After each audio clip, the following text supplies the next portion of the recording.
posso também. Já está tudo prontinho. Obrigada, viu?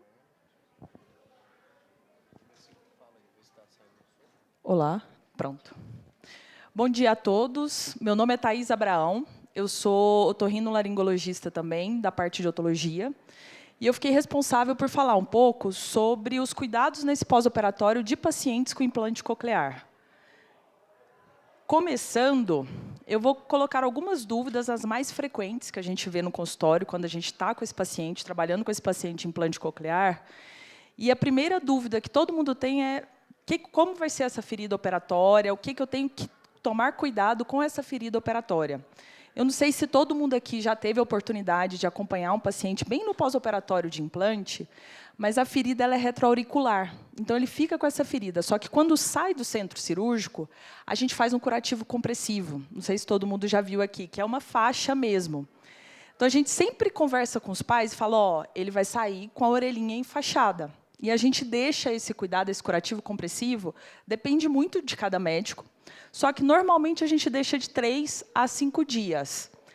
Esse curativo ele pode ser tirado em casa, depende também de cada médico. Normalmente, eu tiro no consultório esse curativo. E, quando a gente tira, é importante a gente falar, ó, os pontos estão aqui atrás, a gente deixa o micropor. Aqui eu até falo mais para frente, mas, normalmente, esses pontos são reabsorvíveis, a gente não precisa ficar tirando esse ponto, principalmente de criança que sofre com esse procedimento, e fica uma protuberância. Então, é normal, a hora que passa a mão, a gente sente que está um pouquinho elevado.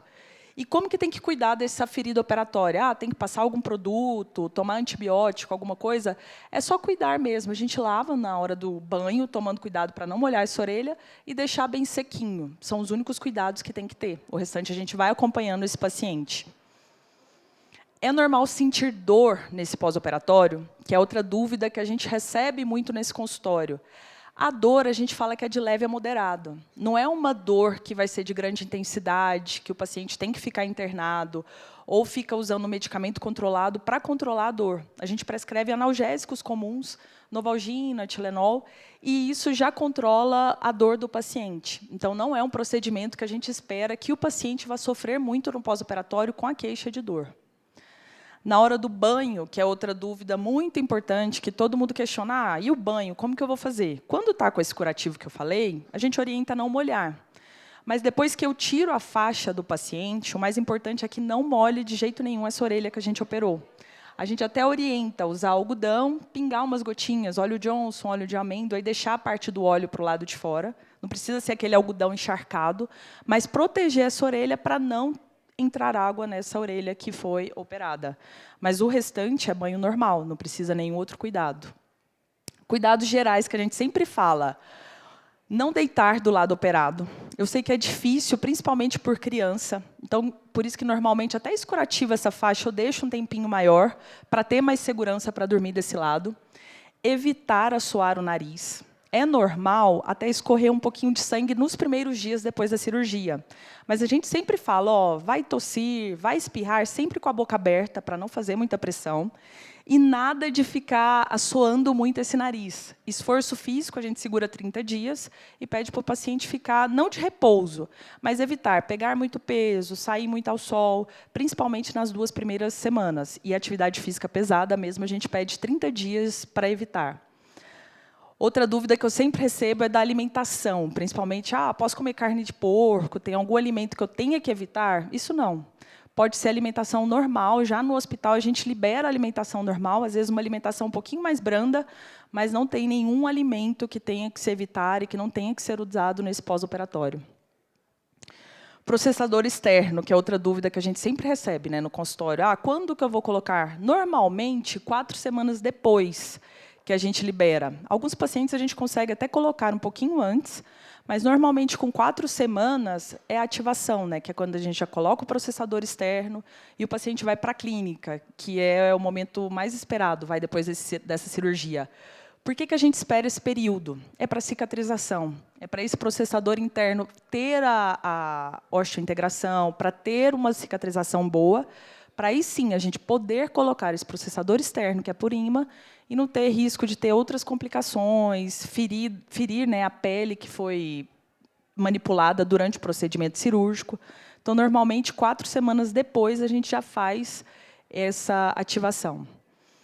Dos pontos que eu falei, normalmente são pontos reabsorvíveis, que é outra dúvida que tem muito, principalmente em criança, porque a hora que a gente tira a ponta, é dolorido, incomoda.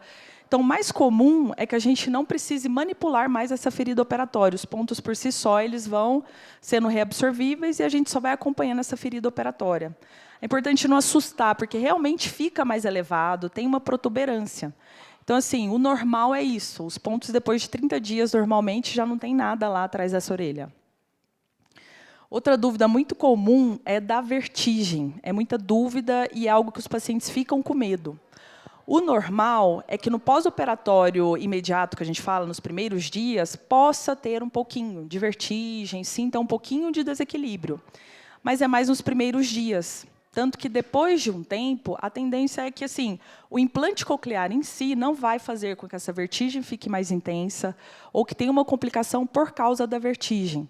É algo que a gente tem que avaliar no pré-operatório, mas que o implante coclear não vai piorar. Isso aí é importante. Ela é algo que a gente espera nos primeiros dias de pós-operatório, mas não é algo que vai piorar, nada disso. Por isso que faz parte da nossa avaliação o equilíbrio desse paciente no pré-operatório. Sinais de complicação. Esses eu acho que são muito importantes para ter noção do que está acontecendo, o que eu tenho que me preocupar se meu paciente tiver. Se tiver febre, que já é um sinal de alarme para a gente saber que tem alguma coisa de errado. Se tiver sangramento ao redor da incisão, porque o normal da cirurgia de implante coclear é que não tenha sangramento. Tanto que, a hora que a gente coloca esse micropor retroauricular, a gente não vê ele encharcado, nada disso. Então, assim, se está sangrando, está escorrendo sangue, tem alguma coisa de errado. E tem que entrar em contato com o médico cirurgião desse paciente. Se tiver dor intensa, que é igual eu falei, um incômodo na região é normal. A gente espera que esse paciente tenha. Agora, se tiver uma dor intensa, que não melhora nem com o analgésico que a gente prescreveu, tem que ser avaliado para ver se tem algum problema, se tem alguma complicação. E os sinais de infecção, que é edema, que é esse inchaço, que é igual eu falei, o normal é que a gente sinta uma protuberância, uma elevaçãozinha onde foi feita a cirurgia. Agora, um inchaço muito considerável nessa região retroauricular, se ficar muito vermelho, muito quente, aí tem que preocupar. Tem que entrar em contato com o cirurgião, que provavelmente está tendo alguma intercorrência e precisa ser reavaliado. Mas são esses pontos que preocupam mais a gente. Outra dúvida é da ressonância magnética, que tem muito paciente que acha, eu coloquei um implante coclear, não vou poder mais fazer ressonância. De forma alguma, tem que saber o modelo do implante coclear.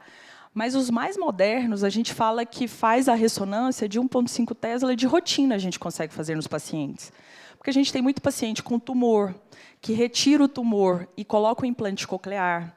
Então, são pacientes que têm que ser seguidos, pacientes com malformação, que a gente faz esse acompanhamento com ressonância. Então, não dá para a gente colocar um dispositivo que vai fazer com que não possa ser realizado mais esse controle, esse acompanhamento com exame de imagem. Então, é só para reforçar que é seguro, desde que a gente saiba qual que é o implante coclear e qual que é a ressonância que está sendo feita. Hoje em dia é mais moderno, então assim, é mais difícil não ser esse tipo de ressonância. Mas a gente faz com segurança e tem imagens de qualidade. Não é algo que atrapalhe o segmento de paciente, nada disso. Então, não é algo que inviabilize, por exemplo, a cirurgia de implante coclear em paciente que tem tumor e foi retirado o tumor para fazer esse acompanhamento com os exames de imagem. Era isso que eu tinha que falar, que eram mais os cuidados. Qualquer dúvida, é só entrar em contato. Obrigada.